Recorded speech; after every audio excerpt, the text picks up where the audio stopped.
It is the image that has silenced the critics, stunned the naysayers, and sent a shockwave of pure, unadulterated royalty all the way to Montecito.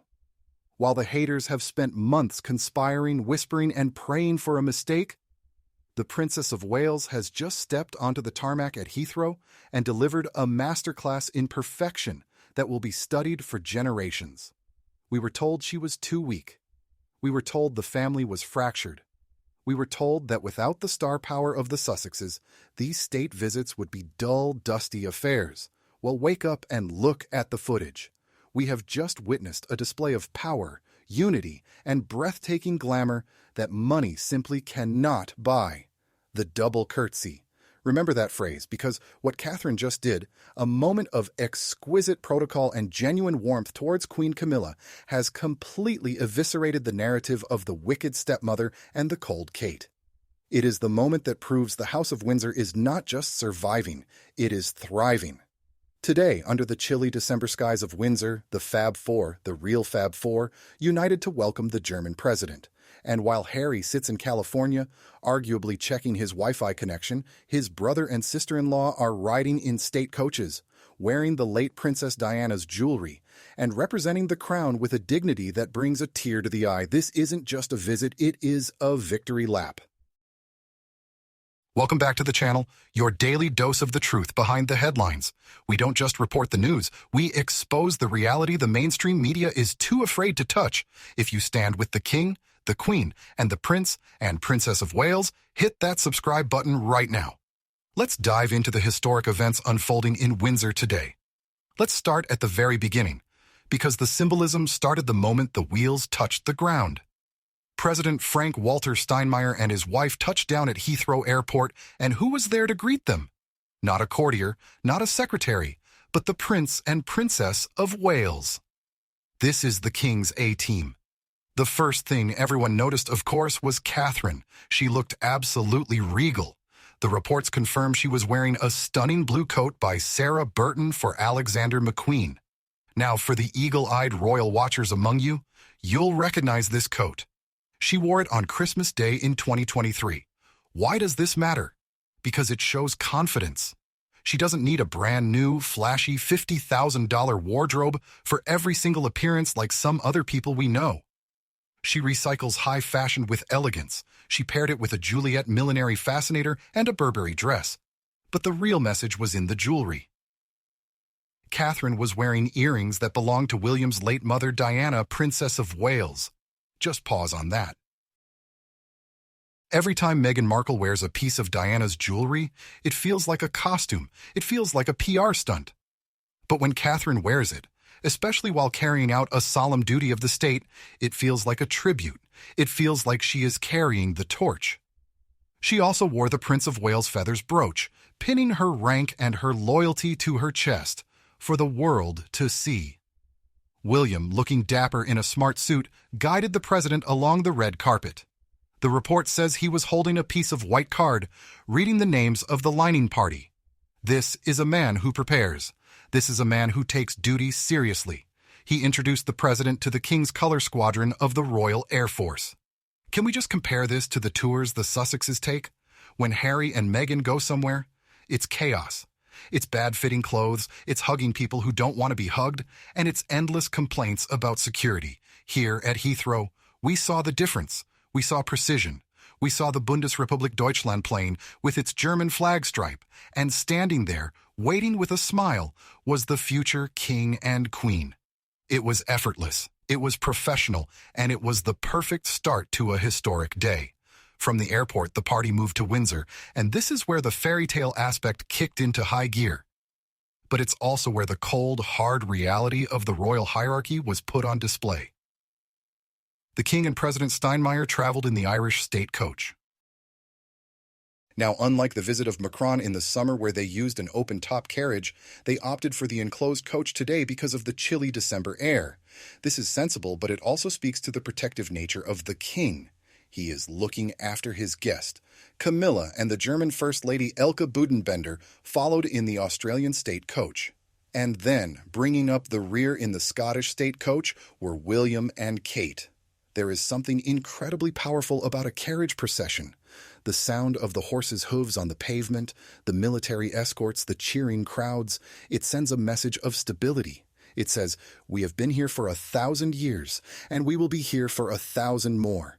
The Scottish state coach is a significant choice for William and Kate, given their titles in Scotland. But more importantly, seeing them in that carriage, waving to the crowds, cements their status. They are not just working royals. They are the core of the institution. I want you to imagine just for a second if Harry had stayed. He could have been in a carriage today. He could have been wearing his uniform. He could have been part of this history. Instead, he is sitting in traffic on the 405 freeway. He traded the Scottish state coach for an Uber. The magnitude of his loss is staggering when you see these images. The crowds in Windsor were out in force. Despite the cold, despite the gray skies, the British people showed up. They showed up for Charles, but let's be honest, they really showed up for Kate. And she didn't disappoint. Now, we get to the moment that has the internet melting down.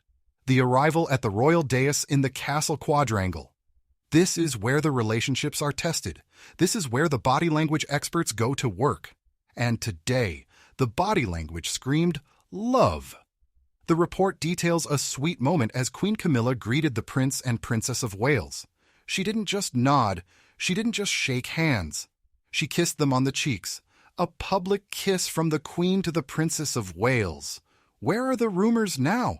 Where are the stories about Camilla being jealous of Kate? They are in the trash where they belong. That kiss was a public declaration of affection and alliance. But then, Kate did something that showed her absolute class. The report says she did a double curtsy. First, she bobbed down for the king, her monarch. And then, just in case Camilla hadn't seen her the first time during the greetings, she did another curtsy for the queen. This is respect. This is protocol, but it is also humility. Kate knows her place in the hierarchy, and she honors it. She doesn't try to outshine the king. She doesn't try to push in front of the queen. She plays her role to perfection. Compare this to the behavior we saw from Meghan, who mocked the curtsy in that Netflix documentary. Remember that? Bowing deeply like it was a joke? Kate Middleton just showed the world that the curtsy is not a joke. It is a sign of respect for the crown and the burden that the king carries. And let's talk about the coordination. Did you notice the colors? The king was in a dark overcoat, but the queen? She was in a sapphire blue silk dress and a sapphire blue coat by Anna Valentine. And who else was in blue? Catherine. They are Team Blue. This isn't an accident. These things are planned months in advance. By wearing the same color palette, Camilla and Kate are presenting a united front. They are visually telling the world, we are on the same team. Camilla also wore a sapphire and diamond brooch that once belonged to Queen Victoria. Again, the history, the continuity. These women are wearing history. They are walking billboards for the legacy of the British Empire.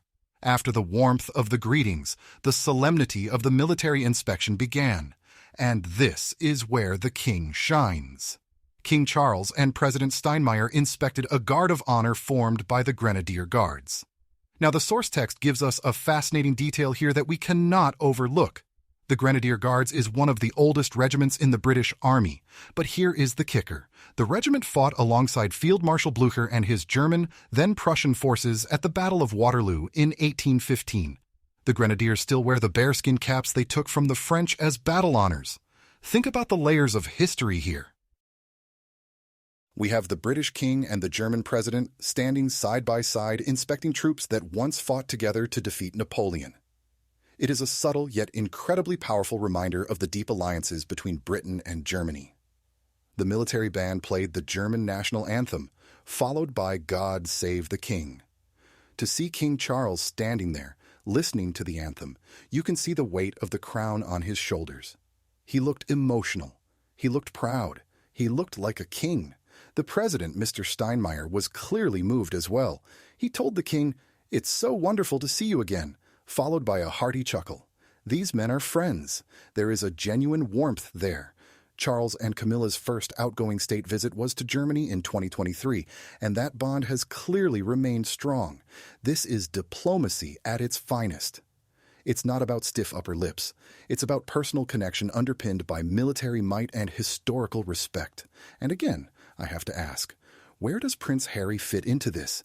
He used to be the Captain General of the Royal Marines. He used to live for these military moments. Inspecting the Guard of Honor was his bread and butter. Now, he is excluded. He is an outsider. Seeing the Grenadier Guards on parade must cut him to the bone. But he made his choice. So what is the big takeaway from today's events? What is the headline that the royal insider sees flashing in neon lights? It is simply this: the monarchy is safe in the hands of the Waleses. Every detail from today, the blue coats, the double curtsy, the carriage ride, the Diana earrings, was a brick in the wall of the future. William and Kate are building a legacy of duty. They are showing up rain or shine, and they are doing it with a smile. The contrast with the Sussexes has never been starker. While Meghan tries to sell us on her lifestyle brand and Harry tries to sue everyone in London, William and Kate are helping the king host the leader of the European Union's most powerful nation. One creates content, the other creates history. The critics who said Kate was lazy look foolish today. The critics who said Camilla was hated look ridiculous today. The image of that kiss and that curtsy will circulate for years. It is the ultimate clapback to the toxic royal narrative. And let's give credit to King Charles. He looked fantastic. A classic dark overcoat, a warm handshake, a genuine laugh with the president. He is managing a busy, heavy schedule with grace. He is steering the ship through choppy waters, and he has his son and daughter-in-law right there beside him on the bridge.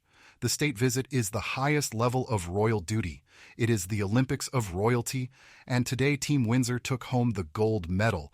What a day, what a display. I honestly get goosebumps seeing the traditions of our great nation upheld with such style. It makes you proud, doesn't it? To see the flags flying, the horses marching, and the family united, it is a reminder of why we fight for this institution. It is a reminder of why we defend them against the lies coming from across the ocean. But I want to hear from you. The insider audience is the smartest on YouTube. What was your favorite moment? Was it Kate's outfit and the tribute to Diana? Was it the double curtsy to the king and queen? Or was it seeing William and Kate in the Scottish state coach? And do you agree with me that this display of unity drives the Sussexes crazy? Let me know in the comments below. I will be reading them and hearting my favorites. If you enjoyed this breakdown of the historic state visit, please hit the like button. It really helps the channel. And if you haven't already, subscribe for more daily doses of the truth. Long live the king, and long live the Princess of Wales. Until next time.